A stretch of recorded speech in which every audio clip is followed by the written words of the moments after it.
अस्सलाम वालेकुम students, hope you all fine. तो आज का हमारा लेक्चर है हाइपरमेसिस ग्रेविडम। ठीक है, ये हमारे पास क्या है, सबसे ज़्यादा बहुत मोस्ट इंपॉर्टेंट जो है, ये हमारे पास लॉन्ग क्वेश्चन है और मोस्टली आता होता है और हमारे पास वाइवा में भी ये पूछा जाता है और एमसीक्यूज़ में भी इसमें से आ जाती होती है। शॉर्ट क्वेश्चन भी आ सकता है, बहुत ज़्यादा इंपॉर्टेंट क्वेश्चन है। तो इस टॉपिक को ज़रा अच्छे से समझना है आपने। सबसे पहले इसकी डेफिनेशन देख लेते हैं कि हाइपरमेसिस ग्रेविडम होता क्या है basically. If the vomiting is severe enough to disturb a woman's routine activity and required hospitalization is termed as hypermassive gravidum। वो कहते हैं कि अगर जो हमारे पास वॉमिटिंग है वो इतनी ज़्यादा स्वेयर हो जाए कि जो औरत है उसकी रेगुलर जो रूटीन है वो ख़राब हो जाए और उसको हॉस्पिटलाइज करना पड़ जाए, तो उसको हम नाम देते हैं हाइपरमेसिव ग्रेविडम का। लेकिन ये जो मोस्टली ये वाली जो सिचुएशन होती है ना, ये प्रेगनेंसी में होती है। ठीक है, ज़्यादातर ये प्रेगनेंसी में होती है कि इसमें जो औरत होती है प्रेगनेंसी में नॉर्मल जो है वो तो थोड़ी बहुत वॉमिटिंग, दिल ख़राब होना, नोज़िया वगैरह वो तो कॉमन है। लेकिन अगर इतनी ज़्यादा स्वेयर किस्म की वॉमिटिंग हो कि जिससे वुमेन का जो रेगुलर रूटीन है वो डिस्टर्ब हो जाए, ठीक है, तो तब हम उसको नाम देते हैं हाइपरमेसिस ग्रेविडम का। ठीक है, common vomiting is vomiting, but अगर स्वेयर किस्म की वॉमिटिंग हो प्रेगनेंसी में तो फिर हम उसको नाम देते हैं हाइपरमेसिस ग्रेविडम का। ठीक है, अब उसके क्लिनिकल फीचर्स क्या हैं। ठीक है, उसके जो साइन एंड सिम्टम्स हैं वो क्या हैं। सबसे पहले क्या होता है, लॉस ऑफ वेट, कि वेट जो है वो लॉस होना शुरू हो जाता है क्योंकि इतनी ज़्यादा वॉमिटिंग होती है, उसकी वजह से डायरिया भी साथ में हो सकता है और उसमें वेट लॉस होना स्टार्ट हो जाता है। ठीक है, sign of dehydration with dry skin, और डिहाइड्रेशन हो जाती है। डिहाइड्रेशन जब होती है तो उसके साथ ड्राई स्किन जो है बिल्कुल ड्राई हो जाती है। टंग इज़ ड्राई एंड फर्न, जो ज़ुबान होती है वो भी ड्राई हो जाती है। राइज इन पल्स रेट, जो पल्स रेट होता है ना हमारा वो ज़्यादा हो जाता है और जो बीपी होता है वो लो हो जाता है। ठीक है, पल्स रेट ज़्यादा और BP low. Breath smells of acetones, जो सांस लेने वाली जो स्मेल है उसमें वो एसीटोन गंदी स्मेल होगी। एपिगैस्ट्रिक टेंडरनेस, अब वॉमिटिंग होगी। एपिगैस्ट्रिक वर्ड हमारा गैस्ट्रिक केनाल या फिर हम गट कह सकते हैं, स्टमिक जो पूरी हमारी जो है, तो पूरी जो एपिगैस्ट्रिक है हमारी गैस्ट्रिक केनाल है उसमें टेंडरनेस यानी खिंचाव आ जाएगा। सही बात है, इतनी ज़्यादा वॉमिटिंग बार बार स्वेयर किस्म की उसे वॉमिटिंग हो रही है तो उसकी वजह से उसकी जो नाली होगी, गज़ा वाली नाली, उसमें क्या होगा, टेंडरनेस खिंचाव आ जाएगा। टेम्परेचर में स्टार्ट राइजिंग, और टेम्परेचर भी क्या हो जाएगा, बढ़ना स्टार्ट हो जाएगा। हमारे पास जॉन्डियस हो सकता है। जॉन्डियस तो हमने इतना एक्सप्लेनेशन से पढ़ा है कि जॉन्डियस क्या होता है। ठीक है, सिम्टम्स होते हैं हमारे पास, येलो स्किन हो जाती है। हेलमेंथिएसिस, अच्छा हेलमेंथिएसिस क्या होता है ये मैं आपको बता दूं। हेलमेंथिएसिस जो होता है ना, ये हमारे पास वर्म्स इन्फेस्टेशन होता है। ठीक है, वर्म्स इन्फेस्टेशन यानी कि क्यों होता है ये, इस वजह से ये तब होता है जब कोई भी वॉर्म जो है वो हमारी बॉडी में एंटर हो जाती है और वो हमारे बॉडी के किसी भी ऑर्गन में इन्फेक्शन काज कर सकती है। ठीक है, गैस्ट्रिक इन्फेस्टेशन भी हो सकता है, लिवर इन्फेस्टेशन, किसी भी ऑर्गन में वो अगर उसको डिस्टर्ब कर दे, उसको डैमेज कर रही हो तो उसको हम कहते हैं, और वो हो वॉर्म्स की वजह से, तो फिर हम उसको कहते हैं हेलमेंथिएसिस। ठीक है, डोजिनेस और कन्फ्यूजन, यानी चीज़ों में कन्फ्यूजन होना स्टार्ट हो जाती है। विजन ब्लर होता है हमारे पास।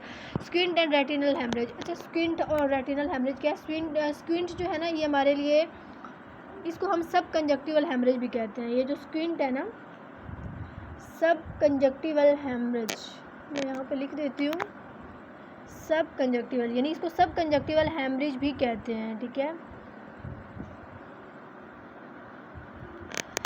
यानी कि कंजक्टाइवा, ये कंजक्टाइवा से वर्ड निकला है जो कि हमारी आई का एक पार्ट है कंजक्टाइवा, तो इसलिए इसको सब कंजक्टिवल हेमरेज भी कहते हैं या फिर रेटिनल हेमरेज। रेटिना हमारे आई का पार्ट है। ठीक है, तो अगर हमारी रेटिना में या कंजक्टाइवा में उसकी जो है वेन्स इस तरह डैमेज हों कि उससे inner bleeding, red eyes, inner bleeding होना हो, और रेड जो बिल्कुल आइज़ है हमारी बिल्कुल रेड हो जाती हैं, आइज़ रेटिना से या फिर कंजक्टाइवा से ब्लीडिंग होती है, तो उसको हम कहते हैं कि ये हमारे पास हेमरेज है। ठीक है, और उसमें क्या होता है कि वो ब्लड क्लॉटिंग हो जाती है आइज़ में, आइज़ की कंजक्टाइवा में, और उसकी वजह से आइज़ जो बिल्कुल हमें रेड रेड बाइट से नज़र आना शुरू हो जाती हैं। ठीक है, टेंडरनेस इन लेग्स, लेग जो है उसमें खिंचाव आता है with various palsies and signs of peripheral neuritis. अच्छा पाल्सीज क्या होता है, पाल्सीज वर्ड पैरालाइज। ठीक है, जैसे कि कोई चीज़ पैरालाइज हम यूज़ करते हैं ना, पैरालाइज की तरह ही हम पाल्सीज, किसी भी चीज़ का पैरालाइज हो जाना, अपनी जो असल वर्क है उसका छोड़ जाना। And signs of peripheral neuritis. ठीक है,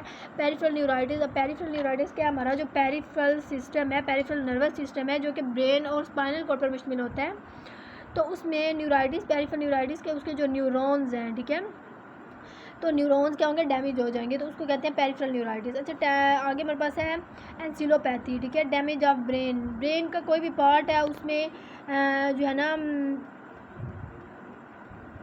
उसके किसी पार्ट में भी अगर कोई डैमेज कोई भी पार्ट हो जाए तो उसको एंसिलोपैथी कहते हैं। Dwells ultimately and the patient में बिकम कोमाटोज एंड डाई, यानी कोमा में भी जा सकता है और मर भी सकता है। अच्छा इसकी इन्वेस्टिगेशन में हम क्या देखते हैं कि इन्वेस्टिगेशन में इसका हमने क्या करना है, electrolytes with show imbalance particularly reduction of plasma sodium and chloride के जो इलेक्ट्रोलाइट्स अगर हम चेक करवाएंगे तो उसमें हमारे पास क्या होगा कि इलेक्ट्रोलाइट जो है हमारे पास इम्बैलेंस होंगे, ठीक है, बैलेंस नहीं होंगे, इम्बैलेंस होंगे, उसमें प्लाज्मा सोडियम या क्लोराइड और पोटाशियम वगैरह ये सारे क्या इलेक्ट्रोलाइट्स होते हैं।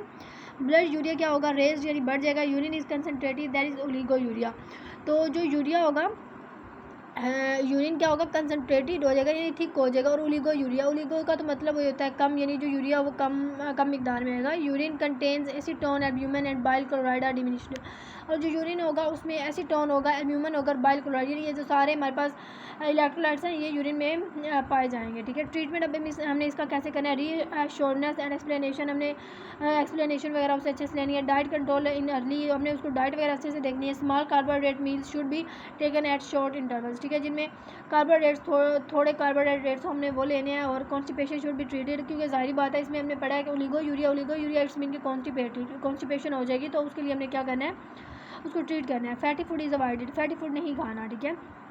For morning sickness something in the form of toast, like toast या बिस्किट वगैरह हम खा सकते हैं। Getting up from the bed, और अब अगर हॉस्पिटलाइजेशन होती है तो उसमें हमने क्या क्या हॉस्पिटल है तो उसमें क्या चीज़ें हमने देखनी है। जब हॉस्पिटल में उसको एडमिट करवाया जाता है तो restricting all visitors including her husband may cause abrupt recovery, ठीक है, और हमने उसके हस्बैंड वगैरह को ट्रीट करना है, ठीक है, उसके साथ जो भी होगा उसके साथ सारा जो जितनी उसकी वॉमिटिंग होगी, जो जो उसके साइन एंड सिम्टम्स होंगे उसके साथ डिस्कस करना है। सिंपैथिक एटीट्यूड, यानी कि उसके जो स्टाफ होगा उसका अच्छा रवैया होना चाहिए भाई, क्योंकि ये हमारे अच्छा हमेशा जब भी हॉस्पिटलाइजेशन की हम बात करते हैं या फिर हॉस्पिटल केयर या फिर नर्सिंग केयर, इन सब में जो होता है ना, इन सब में कॉमन चीज़ें कि सबसे पहले जो है हमने पेशेंट को क्या जी, नर्स जो है या फिर LHV है या जो भी है उसने पेशेंट को सिंपैथेटिक वे से ट्रीट करना होता है, ठीक है। कॉल फॉर हेल्प हम लिख सकते हैं, कॉल फॉर हेल्प, सिंपैथेटिक वे, ये सारे एटीट्यूड, गुड एटीट्यूड ये हम इसमें ऐड कर सकते हैं हर टॉपिक में, ठीक है। Then the cause is psychological, ठीक है, और जब साइकोलॉजिकल यानी कि अगर उसकी साइकी का इशू, लाइक उसकी मेंटल इफेक्ट कोई हो गया इन सब चीज़ों की वजह से, हाइपरमेसिस ग्रेविडम की वजह से उसका मेंटल कोई इफेक्ट हो गया, तो फिर हमने उसको अच्छे से ट्रीट करना है। Heredity form mole should be excluded, अगर उसको हेरिडिटी फॉर्म, अच्छा ये जो हेरिडिटी फॉर्म मोल है, ठीक है, ये हमारे पास क्या है, ये हमने पढ़ा था कि हेरिडिटी फॉर्म मोल क्या है, इसमें एबनॉर्मल जो हमारे पास बेबी बनता है वो एबनॉर्मल होता है, या तो फिर सिर्फ प्लेसेंटा होता है क्लस्टर लाइक बनता है, या फिर अगर प्लेसेंटा और बेबी दोनों बनते हैं तो दोनों एबनॉर्मल होंगे, ठीक है। ये भी नॉर्मल भी हो सकता है कि जो प्लेसेंटा है वो जो उसमें क्लस्टर बने हो, और जो फिटस है वो जो है लेकिन उसमें फिटस अच्छे से ग्रो नहीं करता, ठीक है, वो IUGR में चला जाता है, ठीक है, तो ये एबनॉर्मल हमारे पास टाइप होती है। हेरिडिटी फॉर्म हो गया, ये बहुत कम होता है, लाइक 1%, 100 में से 1% हो, ये प्रेगनेंसी हो, तो अगर वो है, अगर ये होता है तो उसकी वजह से हाइपरमेसिस ग्रेविडम, ठीक है, ये बहुत बड़ा काज है हाइपरमेसिस ग्रेविडम का, तो उसको फिर एक्सक्लूड करना है। Other possible cause should be excluded, pregnancy induced hypertension, like अगर उसको हाइपरटेंशन या पोलिनेफ्राइटिस कुछ भी है उसको हमने ट्रीट करना है, ठीक है, गैस्ट्रोएंटेराइटिस, पेप्टिक अल्सर, जितने भी ये सारी चीज़ें हैं उनको हमने ट्रीट करना होता है।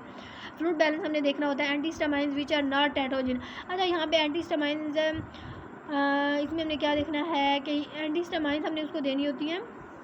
एंटीस्टामाइन्स क्या होती है, जो कि हमारे पास एलर्जिक रिएक्शंस के लिए यूज़ की जाती हैं, एलर्जिक रिएक्शंस के लिए यूज़ की जाती हैं। तो इसमें ना हमने ये जो लिखी हुई है ना वो कहते हैं विच आर नॉट, ठीक है, ये जो लिखी हुई हैं इनको छोड़ के हमने देनी है, ठीक है, ये वाली नहीं देनी, इनको छोड़ के कोई और देनी है, ठीक है। ब्लड प्रेशर हमने चेक करना है, इंट्रावेनस इन्फ्यूजन वगैरह, डेक्सट्रोज वगैरह उसको लगानी है, ठीक है। ब्लड यूरिया हमने उसके टेस्ट वगैरह करने हैं, ओरल फीडिंग देनी है, और dehydration and ketosis should be corrected. यहाँ में एक वर्ड कीटोसिस आ रहा है, अब ये कीटोसिस हमारे पास क्या है, अच्छा कीटोसिस हमारी जो बॉडी होती है ना उसको जब लाइक कार्बोहाइड्रेट्स मिलते होते हैं, ठीक है, तो कार्बोहाइड्रेट्स जो होते हैं वो यूज़ होते हैं हमारी एनर्जी के लिए, ठीक है, लाइक एज अ फ्यूल।